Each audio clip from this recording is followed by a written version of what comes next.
This is an audiobook of Living by Faith, a compilation of the writings of E.J. Waggoner and A.T. Jones. Chapter 48, The Judgement. Felix himself, Paul's judge, trembled as the apostle preached to him of righteousness, temperance, and judgment to come. Just for a moment the doctrine of the judgment was pressed so closely home to his calloused senses that he trembled as he thought of appearing himself before the judge of all. One may take a live coal from the fire and by handling it lightly toss it from hand to hand without scorching the fingers. But let it be firmly grasped and it burns its way into the flesh. Multitudes hold the doctrine of the judgment so lightly that it has little effect upon their daily life. In a general way they believe in a day of reckoning, but it is not held firmly enough to burn its way into the heart and life.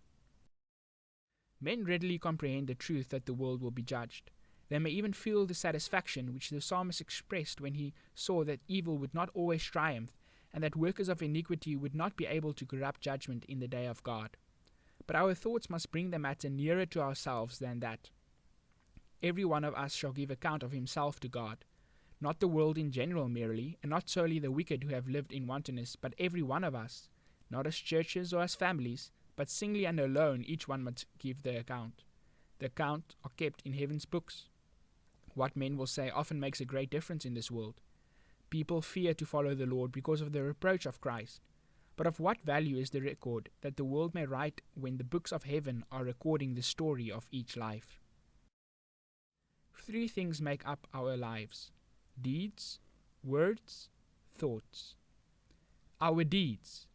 God will render to every man according to his deeds. Romans chapter 2 verse 6. None need deceive themselves by a fair profession. He that does righteousness is righteous.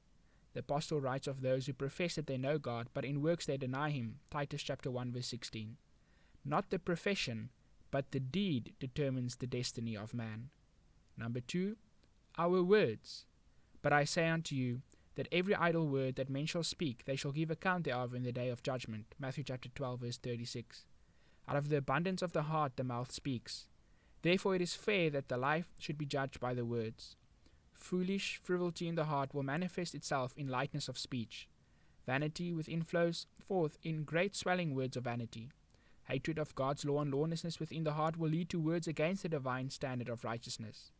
When one realizes that even the chance and idle words, much more the words uttered with determination and forethought, are recorded, he may well pray the psalmist's prayer, "Set a watch, O Lord, before my mouth, keep the door of my lips."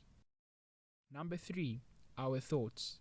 The deeds and the words are seen and heard of men, and may be controlled so that the true condition of the heart is not always manifest.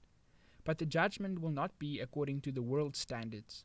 He said unto them, Ye are they which justify yourselves before men, but God knows your hearts. For that which is highly esteemed among men is abomination in the sight of God. Luke chapter 16 verse 15. For the word of God is quick and powerful, and sharper than any 2-edged sword, piercing even to the dividing asunder of soul and spirit, and of the joints and marrow, and is a discerner of the thoughts and intents of the heart.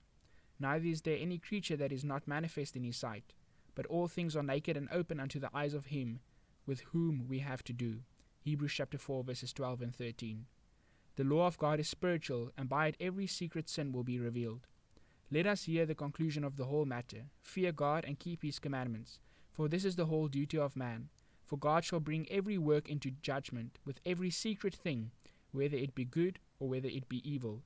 Ecclesiastes chapter 12 verses 13 and 14. The whole aim of the gospel is to teach men how the righteousness of that holy and perfect law may be fulfilled in men by Jesus Christ the righteous one. The judgment will reveal all the works of self, and blessed is that man whose transgression is forgiven, whose sin is covered in that day. Since it is the law of God that is to be the standard of judgment, it is not strange that Satan should seek to lead men to despise the law and to continue in sin. Lawlessness is a special mark of the last days in prophecy. In the same last days, when the hour of his judgment is come, Revelation chapter 14 verse 6 and 7, none need be surprised that the message of the gospel is in a special sense a call to loyalty and obedience. Men face to face with the judgment cannot afford to treat with contempt the law which places all under sin. Now, when not only in the professedly godless world men are rushing on in sin, but when even in the pulpits and the religious world the law of God is being treated as an outward thing, the time has come that the gospel calls in a loud voice, "Fear God and give glory to him, for the hour of his judgment is come."